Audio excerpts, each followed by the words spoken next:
कुछ कहानियां मर्डर से शुरू नहीं होती, वो शुरू होती हैं एक रहस्य से। देश के सबसे बड़े हॉस्पिटल्स में से एक एम्स के आईसीयू वार्ड में एक छोटी सी बच्ची टूटी हुई जख्मों से भरी अपनी जान के लिए लड़ रही थी। पर कौन थी ये बच्ची? उसके माँ बाप कौन थे? और सबसे बड़ा सवाल, इस बच्ची की इतनी बुरी हालत हुई कैसे? ऐसे कई अनगिनत सवाल उस हॉस्पिटल में मौजूद हर एक इंसान के मन में थे, पर इन सवालों के जवाब कोई नहीं जानता था। शुरुआत में ये केस बहुत आसान लग रहा था। दिल्ली पुलिस को सिर्फ एक छोटी सी बच्ची की मां को ढूंढना था। पर जैसे जैसे इन्वेस्टिगेशन आगे बढ़ी, इस केस ने कई गहरे राज खोले। पता चला कि इस बच्ची को उसकी बेदर्द माँ ने कहीं फेंक नहीं दिया था, बल्कि उसे तो उसकी माँ से चुराया गया था। वहीं उसकी माँ कहीं छुपी हुई नहीं थी, वो तो बेचारी कैद थी, बेची गई थी। जब दिल्ली पुलिस ने फाइनली इस बच्ची की माँ को राजस्थान से ढूंढ निकाला, तो जो कहानी सामने आई वो सिर्फ इस माँ और उसके गायब हुए बच्चों की नहीं थी, बल्कि हमारे ही पैरों तले चल रही एक पूरी ह्यूमन ट्रैफिकिंग मशीन यानी मानव तस्करी की कहानी थी। और इन सब के बीच में थी एक छोटी सी बच्ची जो कि हॉस्पिटल बेड पर अपना दम तोड़ रही थी। ये कहानी है बेबी फलक की। 15 मार्च 2012, AIIMS trauma centre, new Delhi. रात के 9:40 पर एम्स ट्रॉमा सेंटर के आईसीयू में हल्ला मच गया। हर तरफ अलार्म्स बजने लगे, क्योंकि नन्ही सी 2 साल की फलक, वो बच्ची जो 2 महीनों से बस जैसे तैसे जिंदा थी, उसे अब कार्डियक अरेस्ट हो चुका था। डॉक्टर्स और नर्सेस उसकी बेड की तरफ भागे। उन्होंने पहले भी 2 बार उस बच्ची को मौत के मुंह से निकाला था, पर पिछले 2 महीनों में ये उसका तीसरा कार्डियक अरेस्ट था। ऑपरेशन थिएटर की लाइट्स के नीचे वो उसकी कमजोर बॉडी पर लगातार सीपीआर करते रहे, उसे इमरजेंसी मेडिकेशंस देते रहे, पर बिना पल्स के बीत रहे कुछ सेकंड्स अब मिनट्स में बदल चुके थे। Come on baby, come on, एक डॉक्टर ने उस बच्ची को फिर से होश में लाने की पूरी कोशिश करते हुए कहा। सारे डॉक्टर्स और नर्सेस स्क्रीन पर उस बच्ची की इर्रेगुलर हार्टबीट्स को घूर रहे थे। वो नहीं जानते थे कि इस बार उस बच्ची की धड़कनें वापस आएंगी भी या नहीं। पर बात यहाँ तक पहुंची कैसे? कौन थी बेबी फलक? और वो कौन सी वजह थी जिसने एक 2 साल की बच्ची को हॉस्पिटल बेड तक पहुंचा दिया? और क्या वो बच पाई? इन सवालों के जवाब के लिए हमें इस कहानी की शुरुआत में जाना होगा। उस रात जब ये जख्मी बच्ची हॉस्पिटल पहुंची, और उसी के साथ कई काले राजों का जाल खुलना शुरू हुआ। 18 जनवरी 2012 को एक 14 साल की लड़की एम्स ट्रॉमा सेंटर के इमरजेंसी डिपार्टमेंट में पहुंची। उसकी गोद में एक बेहोश बच्ची थी। उस बच्ची की हालत इतनी खराब थी कि इतने छोटे से शरीर पर इतने जख्म देखना किसी का भी दिल तोड़ सकता था। उस बच्ची का सर पूरी तरह सूजा हुआ था, दोनों नन्हे हाथ टूटे हुए थे, पूरे शरीर पर नीले जख्मों के दाग और इंसानी दांतों के काटने के निशान थे। यहाँ तक कि उसके नरम गालों पर गरम प्रेस से दागा गया था। सीनियर डॉक्टर्स को भी अपनी आंखों पर यकीन नहीं हो रहा था। उन्होंने दावा किया कि इतने बिजी ट्रॉमा सेंटर में भी उन्होंने कभी किसी बच्ची को इस हालत में नहीं देखा। ये बात साफ थी कि उस बच्ची को लगातार मारपीट, वॉयलेंस और टॉर्चर का शिकार बनाया गया था। उस इमरजेंसी रूम की हड़बड़ी में वो 14 साल की लड़की जो कि उस बच्ची को वहां लाई थी, उसकी कंडीशन एक्सप्लेन करने की कोशिश कर रही थी। उसने दावा किया कि वो उस बच्ची की माँ है और नन्ही फलक सिर्फ बेड से गिर गई थी। ये कहानी सुनते ही वहां सभी लोग जानते थे कि ये झूठ है। फलक की जख्मों का पैटर्न सिर्फ एक मामूली गिरने से कई ज्यादा बदतर था। काटने और जलाने के निशान, इतने सारे फ्रैक्चर्स, डॉक्टर्स जानते थे कि ये एक ब्रूटल चाइल्ड अब्यूज है, ना कि कोई मामूली एक्सीडेंट, और इसीलिए उन्होंने तुरंत पुलिस को इन्फॉर्म किया। एक तरफ जहां इन्वेस्टिगेशन शुरू हो चुकी थी, वहीं दूसरी तरफ डॉक्टर्स और नर्सेस की टीम ने उस बच्ची को जल्द से जल्द स्टेबलाइज कर उसे वेंटिलेटर पर रखा। हॉस्पिटल की लाइट्स के नीचे बेबी फलक लाइफ सपोर्ट पर लेटी हुई थी। बेबी फलक, ये नाम उस हॉस्पिटल की नर्सेस ने उस बच्ची को दिया था। जब डॉक्टर्स ने उस बच्ची की इंजरीज को ढंग से एग्जामिन किया, तब जाकर असली स्कोप सामने आया। फलक की स्कल फ्रैक्चर्ड थी और दिमाग के एक साइड ब्लड क्लॉट यानी खून जमा हुआ था। उसके दोनों हाथ भी फ्रैक्चर्ड थे और उसके चेहरे, फोरहेड और राइट लेग पर ह्यूमन बाइट मार्क्स थे। यहाँ तक कि गालों पर प्रेस से जलाया गया था। डॉक्टर्स ने कंफर्म किया कि सर की चोटें ऐसी थी जैसे उसका सर दीवार पर मारा गया हो या किसी भारी चीज से अटैक हुआ हो। जब डॉक्टर्स उस बच्ची की सर्जरी कर रहे थे, उसी वक्त पुलिस उस 14 साल की लड़की जो कि फलक को हॉस्पिटल लाई थी, उससे पूछताछ कर रहे थे। पर कौन थी ये लड़की और उस बच्ची के साथ आखिर हुआ क्या था? इस लड़की ने अपना नाम लक्ष्मी बताते हुए एक बार फिर ये दावा किया कि वो फलक की माँ है और वो बच्ची सिर्फ बेड से ही गिर गई थी।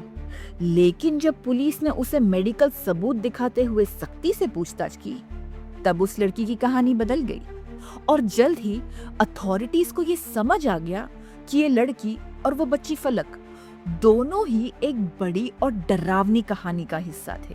अगले दिन तक इस जख्मी बच्ची की खबर न्यूज में फैल गई। एक 2 साल की बच्ची की ऐसी दर्दनाक हालत देख पूरा देश गुस्से और दुख में था। वहीं आईसीयू के अंदर डॉक्टर्स फलक के चांसेस को लेकर परेशान थे। फलक डीप कोमा में अनस्टेबल थी। उसका कोई विजिटर नहीं था, कोई फैमिली नहीं थी। जो थे वो सिर्फ मेडिकल स्टाफ ही थे। वहीं दूसरी तरफ वो 14 साल की लड़की लक्ष्मी मुसीबत में थी। जल्द ही ये साबित हो गया कि वो फलक की माँ नहीं थी, बल्कि वो तो खुद एक भागी हुई बच्ची थी। चाइल्ड वेलफेयर कमेटी ने जब उससे पूछताछ की तो वो उनके सामने टूट गई और सब कुछ सच सच बता दिया। उसने बताया कि वो राजकुमार नाम के एक आदमी के साथ रह रही थी। अब राजकुमार उम्र में लक्ष्मी से काफी ज्यादा बड़ा था। कहने को तो वो उसका बॉयफ्रेंड था, लेकिन असल में लक्ष्मी राजकुमार की कैदी थी। 1 महीने पहले राजकुमार ने ये बच्ची लक्ष्मी को थमाते हुए कहा, इस बच्ची का बिल्कुल वैसे ही ख्याल रखना जैसे कि ये तुम्हारी अपनी बच्ची हो। लक्ष्मी ने ये भी बताया कि कैसे वो अपने अब्यूसिव घर से बचने के लिए राजकुमार के साथ भाग आई थी, एक ऐसे घर से जहां उसका खुद का बाप उसे सेक्सुअली असॉल्ट कर रहा था।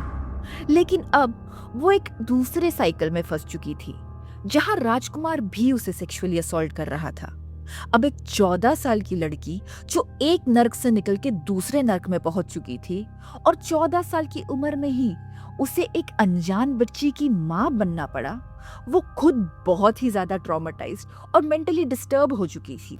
इन्वेस्टिगेटर्स को शक था कि हो सकता है इसी फ्रस्ट्रेशन में लक्ष्मी ने अपना गुस्सा फलक पर निकाला हो। यहाँ तक कि फलक की बॉडी पर जो बाइट मार्क्स थे, उसके डेंटल इंप्रेशंस कहीं ना कहीं लक्ष्मी के दांतों से मैच हो रहे थे। आगे की इन्वेस्टिगेशन में लक्ष्मी ने यह बात मानी कि 17 जनवरी की रात को जब बच्ची रोना बंद नहीं कर रही थी, तो उसने गुस्से में उसे 3-4 थप्पड़ मारे और उसे दांत से काट लिया। वहीं बाथरूम में उसकी नैपी बदलते हुए बच्ची हाथ से फिसल गई और उसका सर जमीन पर लग गया, जिस वजह से बच्ची के सर से बहुत सारा खून बहने लगा। पर इमीडिएट हेल्प लेने के बजाय लक्ष्मी ने उसके सर पर एक बैंडेड लगाकर राजकुमार को कॉल किया। वहीं राजकुमार ने उसे रात में हॉस्पिटल जाने से मना कर दिया और इसीलिए लक्ष्मी उस बच्ची को दूसरे दिन दोपहर में हॉस्पिटल लाई, जब तक उस बच्ची के घाव बहुत ही ज्यादा घातक हो चुके थे। अब ये तो क्लियर था कि बेबी फलक की इस हालत की वजह कोई एक्सीडेंट नहीं थी, बल्कि लगातार मारपीट, अब्यूज और नजरअंदाजगी का नतीजा था, जो कि 1 महीने तक चला। पुलिस ने ये रियलाइज किया कि यहाँ अडल्ट्स की एक ऐसी चेन थी जिनके पास फलक तो थी, पर उनमें से कोई भी उसका रिश्तेदार नहीं था, ना कोई उसकी माँ थी। इस केस में विक्टिम और विलेन के बीच की लाइन धुंधली पड़ चुकी थी। वो 14 साल की लड़की लक्ष्मी, जो कि शुरुआत में ये दावा कर रही थी कि वो फलक की माँ है, वो खुद एक सर्वाइवर भी थी और एक अपराधी भी। खैर, अब गोल था फलक को जल्द से जल्द ठीक करना और उसकी असली फैमिली को ढूंढना। अब एक तरफ दिल्ली पुलिस ने कई स्टेट्स में इन्वेस्टिगेशन शुरू की और राजकुमार को टारगेट किया। वहीं दूसरी तरफ राजकुमार गायब हो चुका था। पर इस हंट के दौरान पुलिस को पता चला कि राजकुमार को यह बच्ची उसके किसी कांटेक्ट से मिली थी और उस कांटेक्ट को भी किसी दूसरी औरत ने बच्ची दी थी, जो हो सकता है कि फलक की असली माँ हो। फलक की छोटी सी जिंदगी अब तक कई हाथों से गुजर चुकी थी। पुलिस की एक टीम मुंबई गई, जहां उन्हें राजकुमार की फैमिली मिली। एक टीम बिहार गई और एक दिल्ली में ही लीड्स ढूंढने लगी। पूरा इंडिया अब इस बेबी फलक के लिए मन्नतें मांग रहा था। मीडिया अपडेट से लोग इस बच्ची से जुड़े हुए थे। डोनेशंस, प्रार्थनाएं और अडॉप्शंस के ऑफर आने लगे। बेबी फलक पूरे देश की बच्ची बन चुकी थी। 6 फरवरी 2012 दिल्ली पुलिस के हाथ एक बड़ी सफलता लगी। पुलिस ने एक बिहारी औरत मुन्नी को राजस्थान में ढूंढ निकाला। ये औरत 22 साल की थी और अपने नए पति के साथ रह रही थी। पर दिल्ली लाने पर उसने कंफर्म किया कि वही फलक की असली माँ है। लेकिन मुन्नी खुद भी एक जहन्नुम से गुजर रही थी। मुन्नी की शादी 16 साल की उम्र में शिया हुसैन से करा दी गई थी, जो कि बिहार का रहने वाला एक अब्यूसिव पति था। बावजूद इसके उनके 3 बच्चे थे, एक बेटा, एक बेटी और सबसे छोटी फलक। शिया हुसैन पर ऑलरेडी कई क्रिमिनल केसेस चल रहे थे और इसी के चलते पुलिस से बचने के लिए एक दिन वो मुन्नी और अपने तीनों बच्चों को छोड़कर भाग गया। मुन्नी अब जैसे तैसे अपना और अपने तीनों बच्चों का पेट पाल रही थी। वहीं कुछ ही महीनों बाद शंकर नाम के एक तस्कर ने मुन्नी को फंसा लिया, उससे शादी और एक स्टेबल जिंदगी का वादा करके। अब प्लान के हिसाब से शंकर ने मुन्नी को एक और औरत से मिलवाया। इस औरत का नाम भी लक्ष्मी था, जिसने मुन्नी को दिल्ली में एक अच्छे फ्यूचर का सपना दिखाया। मुन्नी अब अपने तीनों बच्चों के साथ लक्ष्मी के घर शिफ्ट हो चुकी थी। पर लक्ष्मी ने मुन्नी को वैश्या बनने और प्रोस्टिट्यूशन में ढकेलने की कोशिश की, लेकिन मुन्नी एंड तक नहीं मानी। फिर लक्ष्मी ने एक नया प्लान बनाया और मुन्नी को एक जबरदस्ती की शादी में बेच दिया। उसे बताया गया कि राजस्थान में एक आदमी है जिसकी बीवी गुजर चुकी है और वो अब मुन्नी से शादी करना चाहता है। पर इस शादी की एक शर्त थी कि मुन्नी को अपने बच्चों को पीछे छोड़ना होगा। उसे दिलासा दिया गया कि ये सिर्फ 1 महीने की बात थी और 1 महीने बाद उसके बच्चे उसके पास भेज दिए जाएंगे, पर तब तक लक्ष्मी उसके बच्चों का ख्याल रख लेगी। ये सब एक ड्रामा था। उस आदमी ने लक्ष्मी को 2.5 लाख रुपए दिए थे, एक वर्जिन ब्राइड यानी कुंवारी दुल्हन पाने के लिए, जिसे वो अपने गुलाम बनाकर रख सकता था। और इसीलिए मुन्नी को उसके बच्चों से अलग किया गया।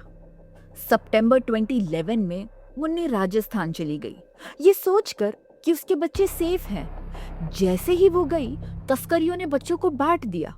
फलक, जो कि 18 महीनों की थी, उसे पहले मनोज को दिया गया, फिर राजकुमार को और फाइनली उस 14 साल की लड़की को।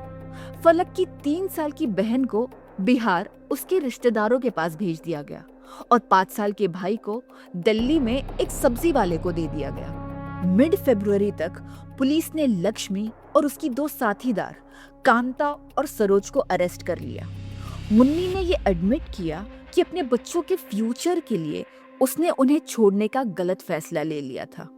10 फरवरी को राजकुमार भी दिल्ली रेलवे स्टेशन पर पकड़ा गया। कुल मिलाकर 10 लोगों को कस्टडी में लिया गया। इस केस ने एक बड़ा क्रिमिनल नेटवर्क एक्सपोज कर दिया था, जो कि चाइल्ड ट्रैफिकिंग और सेक्स रैकेट चला रहा था। 7 फरवरी को फलक की बहन बिहार में मिली। वहीं 15 फरवरी को उसका भाई दिल्ली में मिला। फलक की मां मुन्नी को उसके दोनों बच्चों की कस्टडी दे दी गई। वहीं 15 फरवरी को एम्स ट्रॉमा सेंटर में एक इमोशनल सीन हुआ, जब मुन्नी पहली बार अपनी बच्ची फलक से मिली। अपनी बच्ची को इस हालत में देख वो पूरी तरह टूट गई और बस इतना कह पाई, अम्मी आ गई हैं। फलक की हालत गंभीर थी। अपने इतने छोटे से शरीर पर इतने सारे सर्जरी सहने के बाद फरवरी एंड तक उसने अपनी आंखें खोली। 2 मार्च को उसे वेंटिलेटर से हटाया गया और वो खुद सांसें लेने लगी। फलक की हालत अब तेजी से सुधर रही थी। नर्सेस उसे चमत्कारी बेबी बुलाने लगे थे। अब सबको ये उम्मीद थी कि वो ठीक हो जाएगी। कई लोग तो उसे अडॉप्ट करने या मुन्नी की फाइनेंशियल मदद करने भी तैयार हो चुके थे। लेकिन फिर 15 मार्च 2012 की शाम सब कुछ अचानक थम गया। बेबी फलक को एक बार फिर कार्डियक अरेस्ट हुआ और रात के 9:30 बजे उसका हार्ट रिदम से बाहर हुआ और 59 डेज की लड़ाई के बाद बेबी फलक ने अपना दम तोड़ दिया। ये खबर देश को एक झटके की तरह लगी। डॉक्टर्स और सर्जन्स रो पड़े। मुन्नी को फलक की बॉडी दफनाने के लिए दी गई।